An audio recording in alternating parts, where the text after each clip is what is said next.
Assalamualaikum warahmatullahi wabarakatuh.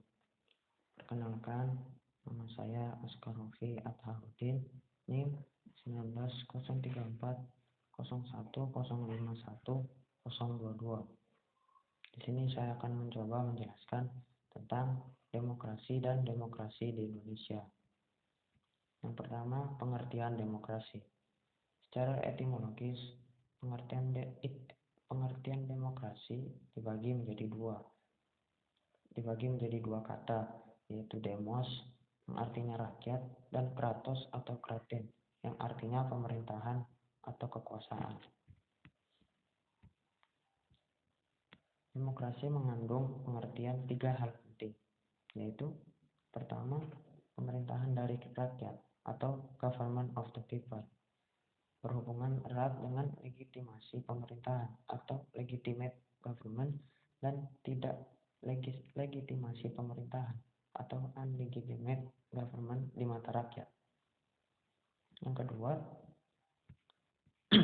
pemerintahan oleh rakyat atau government by the people, berarti pemerintahan yang menjalankan kekuasaan atas nama rakyat dan pengawasannya dijalankan oleh rakyat atau lembaga kekuasaan yang ditunjuk pemerintah. Ketiga, pemerintahan untuk rakyat atau government for people adalah suatu pemerintahan yang mendapat mandat kekuasaan yang diberikan oleh rakyat digunakan untuk kesejahteraan mereka. Berikutnya, hakikat demokrasi.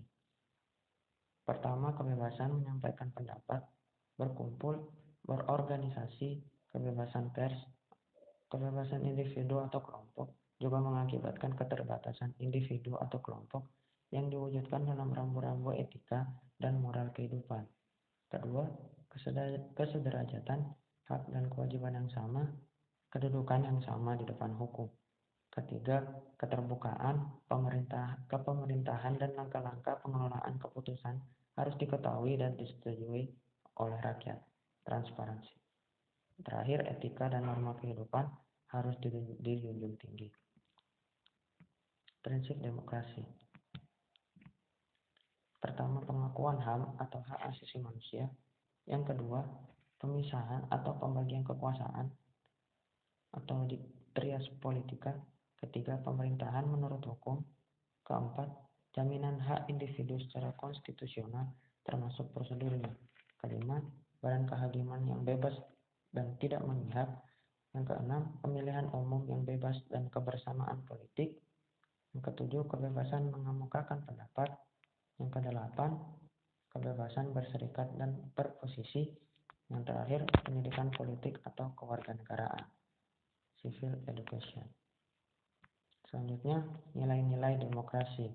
Pertama, kesadaran akan pluralisme. Yang kedua, musyawarah. Ketiga, pertimbangan moral. Keempat, pemufakatan yang jujur dan sehat. Yang kelima, pemenuhan segi-segi ekonomi. Keenam, kerjasama antar warga masyarakat dan sikap mempercayai itikat baik masing-masing. Ketujuh, pandangan hidup demokratis harus dijadikan unsur yang menyatu dengan sistem pendidikan. Selanjutnya, kultur demokrasi. Yang pertama, menyelesaikan pertikaian dengan damai dan sukarela. Yang kedua, menjamin terjadinya perubahan secara damai. Ketiga, pergantian penguasa secara teratur. Yang keempat, penggunaan paksaan sesedikit mungkin. Yang kelima, pengakuan dan penghormatan nilai keanekaragaman. Yang keenam, menegakkan keadilan. Ketujuh, memajukan iptek. Kedelapan, pengakuan dan penghormatan terhadap kebebasan. Selanjutnya, macam-macam demokrasi. Pertama, atas dasar penyaluran kehendak rakyat. Menurut cara penyaluran kehendak rakyat, demokrasi dibedakan atas demokrasi langsung dan demokrasi tidak langsung. Demokrasi langsung. Demokrasi langsung adalah paham demokrasi yang mengikutsertakan setiap warga negara dalam permusyawaratan untuk menentukan kebijaksanaan umum negara. Sedangkan demokrasi tidak langsung adalah demokrasi yang dilaksanakan melalui sistem perwakilan. Penerapan demokrasi ini berkaitan dengan kenyataan suatu negara yang jumlah penduduknya banyak, wilayahnya luas, dan permasalahan yang dihadapinya semakin rumit dan kompleks. Kedua, atas dasar prinsip ideologi. Berdasarkan paham ini, terdapat dua bentuk demokrasi, yakni demokrasi konstitusional, dan demokrasi rakyat. Demokrasi konstitusional adalah demokrasi yang didasarkan pada kebebasan atau individualisme. Ciri khas demokrasi konstitusional adalah kekuasaan pemerintahnya terbatas dan tidak diperkenankan banyak campur tangan dan bertindak sewenang-wenang terhadap warganya. Kekuasaan pemerintah dibatasi oleh konstitusi. Sedangkan demokrasi rakyat disebut juga demokrasi proletar yang berhaluan Marxisme komunisme. Demokrasi rakyat mencita-citakan kehidupan yang tidak mengenal kelas sosial. Manusia dibebaskan dari keterkaitannya kepada kepemilikan pribadi tanpa ada penindasan atau paksaan. Akan tetapi, untuk mencapai masyarakat tersebut dapat dilakukan dengan cara paksa atau kekerasan. Yang ketiga, atas dasar yang menjadi titik perhatiannya. Dilihat dari titik berat yang menjadi perhatiannya, demokrasi dapat dibedakan demokrasi formal, demokrasi material, dan demokrasi gabungan. Demokrasi formal atau negara-negara liberal adalah demokrasi yang menjunjung tinggi persamaan dalam bidang politik tanpa disertai upaya untuk mengurangi atau menghilangkan kesenjangan dalam bidang ekonomi. Yang kedua, demokrasi material atau negara-negara komunis adalah demokrasi yang menitik beratkan pada upaya-upaya menghilangkan perbedaan dalam bidang ekonomi, sedangkan persamaan bidang politik kurang diperhatikan dan bahkan kadang-kadang dihilangkan.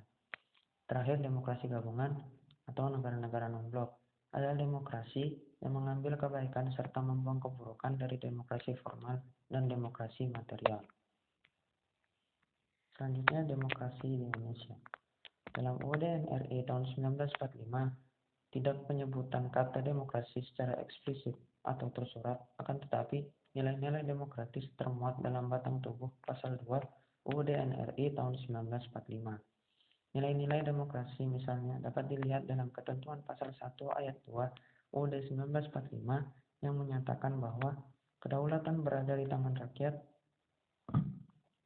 dan dilaksanakan berdasarkan Undang-Undang Dasar. Selain itu, nilai-nilai demokrasi juga dapat dilihat dari ketentuan pemilihan umum dalam pasal 22E UUD 1945 yang berasaskan luber jurdil serta pemilihan kepala daerah secara demokratis. Perkembangan demokrasi di Indonesia. Perkembangan demokrasi di Indonesia dapat dibagi dalam 4 periode. Pertama, periode 1945 sampai 1959. Masa demokrasi parlementer yang menonjolkan peranan parlemen serta partai-partai. Yang kedua, periode 1959 sampai 1965.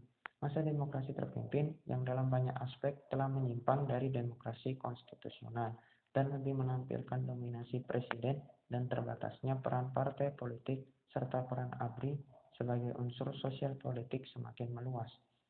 Selanjutnya, periode 1966 sampai 1998. Masa demokrasi Pancasila era Orde Baru yang merupakan demokrasi yang lebih menonjolkan arogansi kekuasaan. Yang terakhir yaitu periode 1999 sampai dengan sekarang. Masa demokrasi Pancasila, demokrasi konstitusional era reformasi dengan berakar pada kekuatan multipartai yang berusaha mengembalikan perimbangan kekuatan antar lembaga negara, antara eksekutif, legislatif, dan yudisial. Selanjutnya, pokok-pokok demokrasi di Indonesia. Pertama, mengedepankan musyawarah mufakat. Kedua, mengedepankan kepentingan umum. Ketiga, kekuasaan tertinggi ada pada rakyat. Keempat, penyaluran aspirasi rakyat melalui lembaga perwakilan rakyat. Kelima, berdasarkan hukum. Keenam, pemerintah berdasarkan konstitusi. Yang ketujuh, kepala negara atas nama rakyat atau legitimasi rakyat. Kedelapan, mengakui hak dan kewajiban atau hak asasi. Kesembilan, memiliki kelembagaan dan pengaturan wilayah negara. Kesepuluh, menganggap bahwa demokrasi bukan tujuan, tetapi sarana untuk mencapai tujuan. Perbedaan pendapat. Yang pertama, perbedaan pendapat dihormati dan dibenarkan. Kedua, unsur tanggung jawab mendapat kedudukan yang sama atau perlu memelihara persatuan dan kesatuan. Dan yang ketiga, yang paling penting, adalah dalam menyalurkan pendapat dan keinginan melalui wadah yang telah ada di pusat maupun di daerah. Selanjutnya, dinamika demokrasi Indonesia. Sebuah desain besar Indonesia yang demokratis telah diletakkan dan mulai dijalankan, namun masih menghadapi berbagai kejadian yang belum mencerminkan kehidupan demokratis yang cerdas dan bermakna. Penggunaan kebebasan masih sering melampaui batas kepatutan dan hukum, serta bahkan ada yang mengarah ke anarki. Perbedaan pandangan dan kepentingan masih sering disampaikan dengan cara yang tidak berbudaya dan bahkan menggunakan kekerasan.